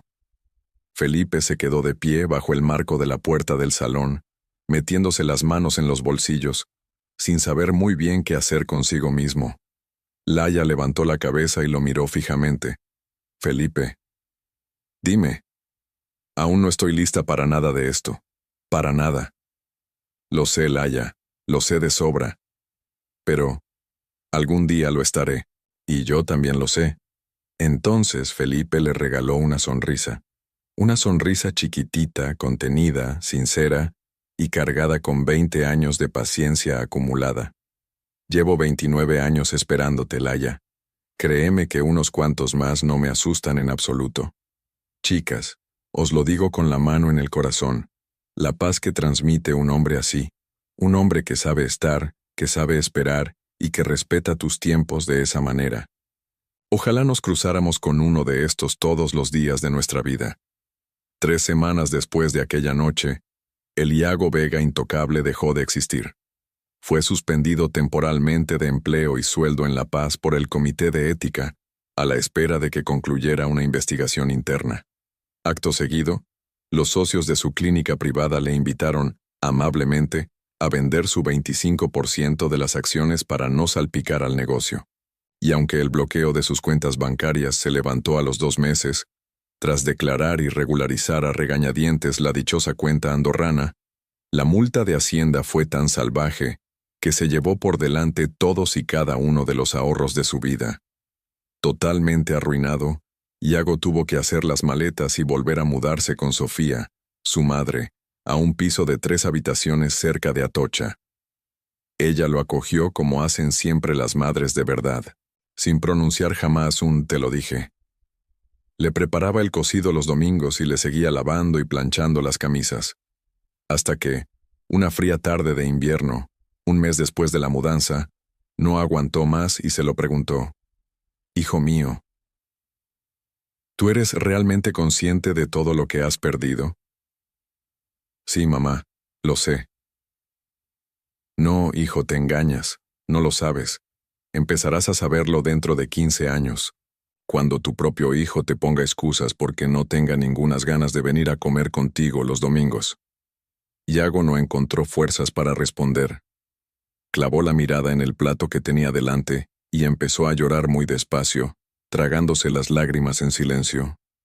Sofía se acercó y le acarició la cabeza con la misma ternura con la que lo hacía cuando él tenía 7 años. Llora, hijo. Llora todo lo que te haga falta ahora. Pero prométeme que no le harás esto a tu hijo. Esa puerta sí que puedes intentar cerrarla bien. Madrid, mes de diciembre. Laia ya estaba de 20 semanas, y la barriga empezaba a dibujar una curva evidente bajo sus jerseys de invierno. Su rostro se veía más descansado, pero lo que más había cambiado eran sus ojos. Esos ojos ya no miraban hacia adentro buscando respuestas, ya no se preguntaban constantemente qué estaba haciendo mal. Hay una mirada, chicas, que se les pone a las mujeres cuando por fin dejan de aguantar lo que nunca merecieron aguantar. Es una mirada tranquila, segura, de pura redención. Y os aseguro que esa mirada, en el fondo, vale 1000 veces más que cualquier anillo o cualquier alianza. Durante aquellas semanas, Felipe había estado presente en la medida exacta y perfecta. Ni 1 milímetro de más, ni uno de menos. Iba a buscarla al despacho los viernes por la tarde, simplemente porque un día de noviembre ella había dejado caer de pasada que los viernes le apetecería caminar un rato con alguien por la Castellana antes de cenar. Le mandaba un mensaje escueto los lunes por la mañana, justo antes de entrar a su primera operación en el quirófano, con una sola palabra. Día. Era su forma de decirle, aquí estoy, hoy también te tengo presente. E incluso le había montado el armario del cuarto del bebé en el piso de Sagasta. Se presentó un sábado entero, sin que ella se lo pidiera, y lo armó en 4 horas, sin parar ni para almorzar. Pero no había pronunciado ni una sola palabra sobre sus sentimientos. Ese era el pacto no escrito entre ambos, aunque ninguno de los dos lo hubiera verbalizado jamás. Que Felipe iba a estar ahí para ella incondicionalmente, y que el día en que Laia estuviera lista para preguntar, él contestaría la verdad sin tapujos. Pero solo el día que ella decidiera preguntar. Un sábado a mediados de diciembre, Felipe se plantó en el piso a las 11 de la mañana cargado con 2 cajas planas de IKEA, un par de cafés de la cafetería de abajo y una bolsa repleta de botes de pintura azul muy suave. Hoy montamos la cuna, anunció. Felipe, de verdad, no hace falta que... Laia, llevas 2 meses diciendo que vas a montarla y la caja sigue con el precinto puesto. O la montamos hoy, o vengo un día que no estés y la monto yo solo. Laia se echó a reír. Vale, tú ganas. Fueron 3 horas de trabajo a dúo. Felipe tirado en el suelo, rodeado de instrucciones indescifrables y peleándose con el destornillador eléctrico, y Laia sentada en una silla, con un cojín mullido en la espalda, encargándose de pasarle los tornillos uno a uno. Hablaron poco. Brando dormía plácidamente enrollado en una manta, mientras en el altavoz sonaba bajito y de fondo un disco viejo de Joaquín Sabina. A mitad de la faena, con la cuna medio ensamblada, Felipe se sentó en el suelo apoyando la espalda contra la pared. Cogió su vaso de café ya tibio, le dio un sorbo y se aclaró la garganta. Laia, dime, te tengo que contar una cosa que llevo 20 años queriéndote contar. Laia se quedó mirándolo fijamente, y por puro instinto, se llevó la mano a la barriga. No era miedo, era la simple costumbre de protegerse. Felipe, déjame, por favor. Si me cortas ahora no voy a ser capaz de decirlo. Ella asintió. Vale. Yo te quiero desde que teníamos 14 años. Felipe soltó la frase despacio, sin bajar la mirada al suelo ni subir el volumen de su voz. Se lo dijo mirándola directamente a los ojos, sin titubear ni un segundo, como si llevara 20 años exactos ensayando esa misma confesión delante del espejo de su baño. Me fui de Madrid hace 2 años precisamente porque no podía soportar verte casada con él, y volví a la ciudad solo porque mis padres ya están mayores. En septiembre, cuando empecé a ver la forma en que él te estaba tratando y todo lo que te estaba haciendo. Intenté avisarte una vez en aquella cafetería de Chamberí. Tú me dijiste que dejara de meter cizaña. Te ofendiste muchísimo. Así que yo me callé y dejé pasar 2 años más, porque sabía perfectamente que si insistía y te lo repetía, me ibas a cerrar la puerta en las narices para siempre. Y sinceramente, prefería estar lejos de ti pero seguir existiendo en tu vida de alguna forma, que no existir en absoluto. Felipe, espera. Déjame terminar. Felipe cogió aire y respiró hondo. La madrugada de aquel viernes, cuando me llamaste destrozada desde el coche, te juro por lo que más quiero que no sentí ninguna victoria. No sentí te lo dije. Lo único que sentí fue una pena inmensa. Sentí dolor por ti, una rabia asquerosa hacia él, y mucha rabia hacia mí mismo por no haber sabido decírtelo a tiempo. Por eso, Laya, te lo digo hoy y lo dejo aquí, encima de la mesa. Yo te quiero. Y voy a hacer todo lo que tú necesites.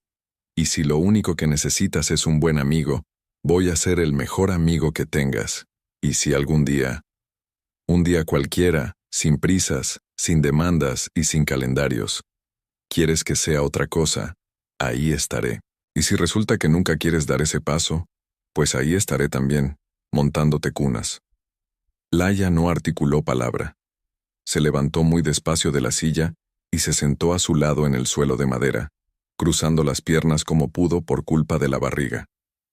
Le agarró la mano y, con mucha suavidad, se la colocó encima de su vientre. Y fue entonces, exactamente en ese preciso instante.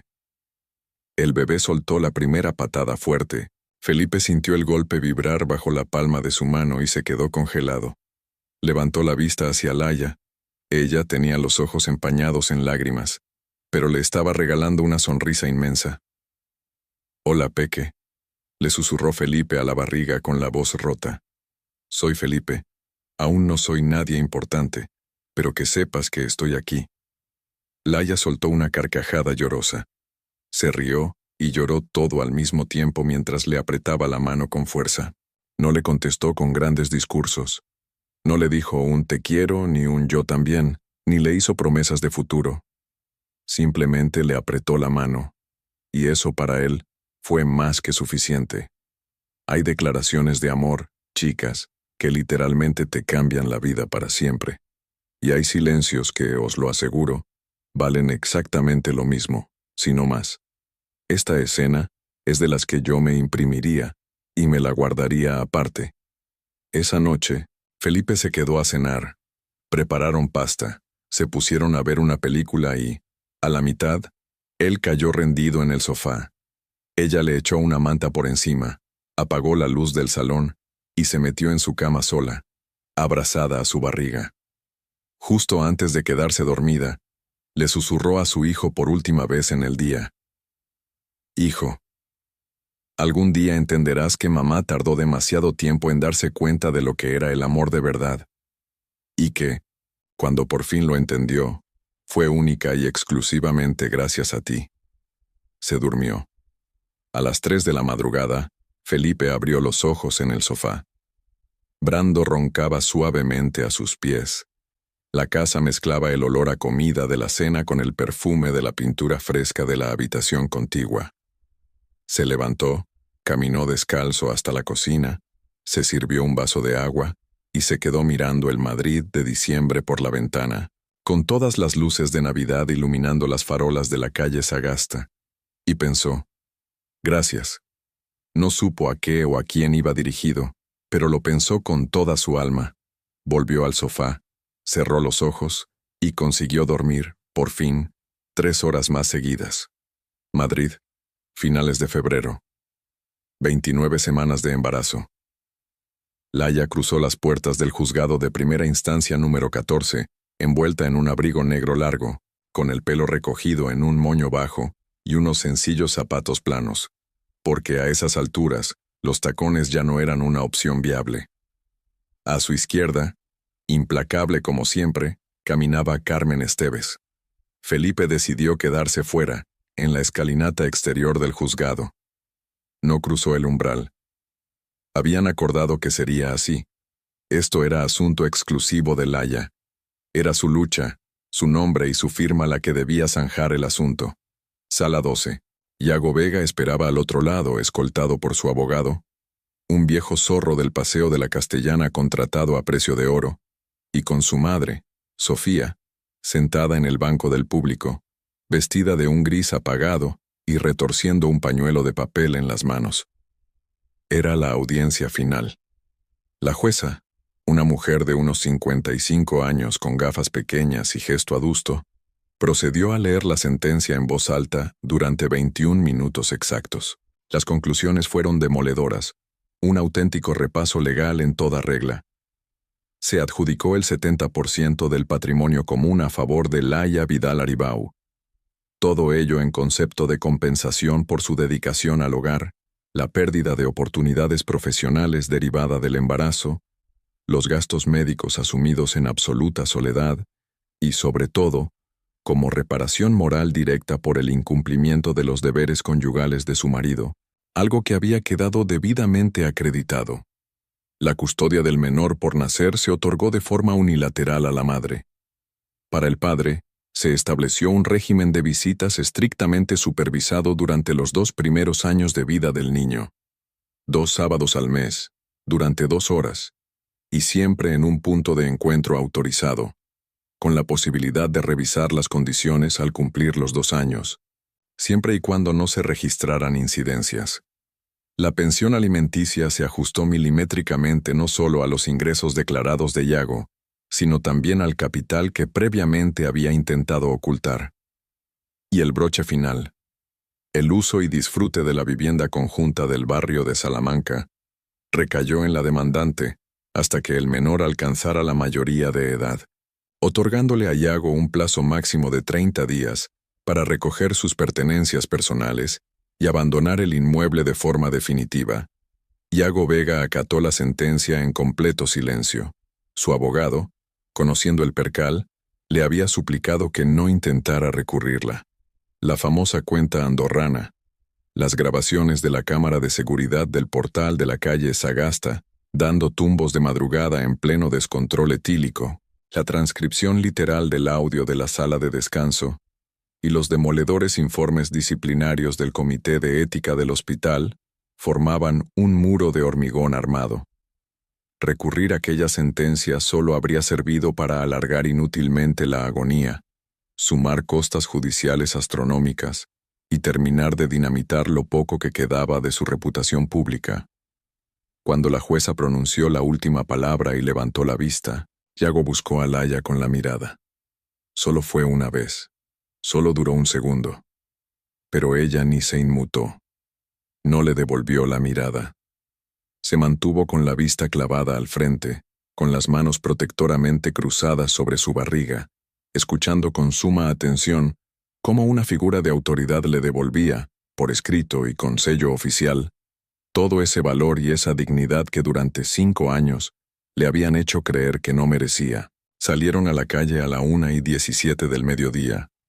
En el pasillo del juzgado, Carmen envolvió a Laia en un abrazo inmenso y duradero. Le susurró algo al oído, unas palabras que se perdieron en el eco de los juzgados y que solo ellas dos llegaron a escuchar. Acto seguido, Laia emprendió el descenso por la gran escalinata. Muy lentamente, una mano apoyada en la fría barandilla de piedra y la otra descansando sobre su vientre. Y allí, justo al pie de las escaleras envuelto en un abrigo oscuro, y con las manos metidas en los bolsillos estaba Felipe. Sin haber entrado, simplemente esperando. Cuando Laia pisó el último escalón, se detuvo frente a él. Lo miró a los ojos y esbozó una sonrisa. Una sonrisa chiquitita y cansada, pero inmensamente plena y completa. ¿Café?, ofreció ella. Café, aceptó él. Hay finales en esta vida que llegan acompañados de confeti, gritos y grandes fuegos artificiales. Y luego hay otros que simplemente aterrizan con la calma de un café caliente a la 1:30 de la tarde un martes cualquiera. Y os aseguro, chicas, que estos últimos son los que suelen durar para siempre. Caminaron juntos hasta una cafetería tranquila en la calle Hortaleza, Pidieron 2 cafés con leche y un par de tostadas. Apenas cruzaron un par de palabras. A las 2:20, Felipe alargó el brazo y le tomó la mano por encima de la mesa. No hubo un gran gesto de romanticismo de película. Lo hizo con una calma serena. Laia, dime, ¿hoy es un buen día? Sí, lo es. Y mañana va a ser otro buen día. También. Se quedaron callados otro rato, observando el trasiego de la calle a través del ventanal. Sabían que Brando estaba durmiendo a salvo en casa. La calefacción de la cafetería quizás estaba un poco alta, y el aire olía reconfortantemente a café recién molido y a pan tostado. Fue Laia quien finalmente rompió el silencio. Felipe. Sí. La doctora me ha dicho que viene para el 7 de abril. Más o menos, ya sabes. ¿Vas a estar ahí? Voy a estar. Gracias. No me las des. Laia hizo una pausa mínima, cogió aire y soltó. Felipe, dime. Yo creo que... Voy a aprender a quererte, despacio, si te parece bien. Felipe sonrió, una sonrisa lenta, profunda, una de esas sonrisas que llevan macerándose 29 años enteros antes de salir a la luz. Me parece perfecto, susurró. Pidieron un segundo café y salieron del local pasadas las 4. Caminaron tranquilamente por la calle Fuencarral, sin ninguna prisa, mirando distraídamente los escaparates de Navidad que los comercios ya se habían empeñado en montar con 2 meses de antelación. Sabían que Brando los esperaba moviendo la cola en casa. Sabían que la cuna ya estaba perfectamente montada y que la pared del cuarto de su hijo lucía un precioso azul suave. Y sobre todo, sabían que la sentencia definitiva, doblada en 4 partes, dormía plácidamente dentro del bolso de Laia. Madrid, primavera. Una tarde tranquila de mayo de un año cualquiera, exactamente 2 años después de aquel divorcio. En el Parque del Retiro, la hierba aún conservaba la humedad del riego matutino. Era uno de esos cielos limpios y azules que en Madrid solo duran un par de días y se disfrutan a precio de oro.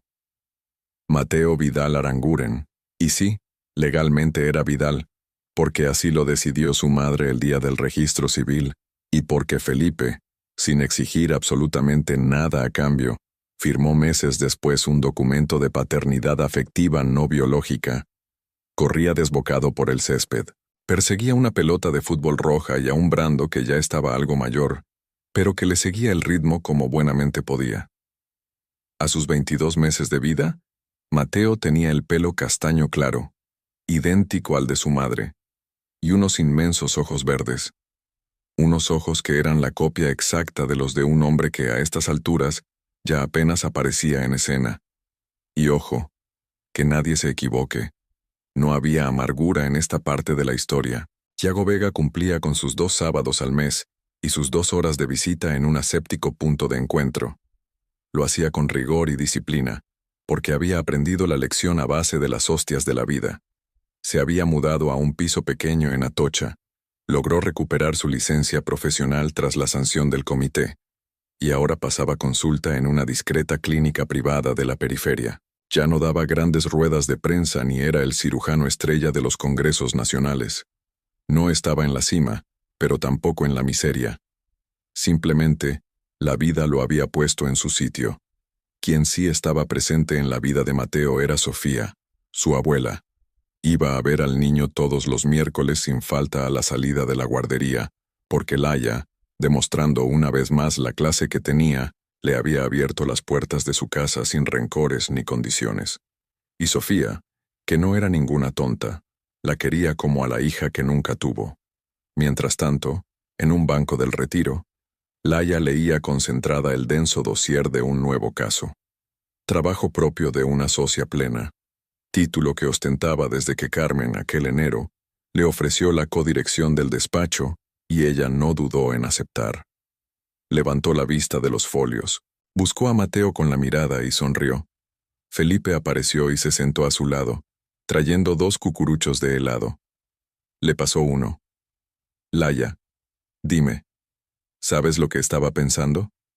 Dime, que el amor de verdad nunca grita, solo se queda a tu lado. Laia se quedó callada saboreando esas palabras durante un segundo eterno. Después, se inclinó, le dio un beso suave en la mejilla y le cogió el helado de la mano. Felipe. Sí. Ese piso de Sagasta se nos está quedando pequeño. Felipe no contestó enseguida. Le dio un bocado a su propio helado, miró a Mateo, que seguía persiguiendo a Brando a lo lejos, y una sonrisa se dibujó en su cara. Si quieres, miramos algo más grande. Si quieres, miramos algo más grande juntos, precisó ella. Felipe la miró a los ojos, con esa sonrisa lenta, antigua y tan suya. Laia, dime. Llevo 29 años esperando a que digas eso. Laia soltó una carcajada. Una risa abierta, luminosa y sin disimulo. El tipo de risa que solo le salía natural desde que se plantó en la treintena y mandó al carajo su antigua vida.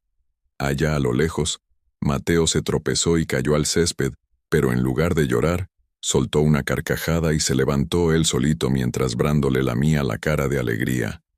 Madrid, a su alrededor, seguía siendo ese Madrid vibrante de mayo. Y por cierto, en el bolsillo interior del abrigo de Felipe, había escondida una cajita pequeña de terciopelo azul. Llevaba allí guardada 2 meses enteros, esperando el momento adecuado. Pero aquel momento exacto, ese en el que Laia habló de buscar un piso más grande juntos, le pareció un momento lo suficientemente bueno, lo suficientemente real. Así que decidió no sacarla. Ya la sacaría la semana que viene.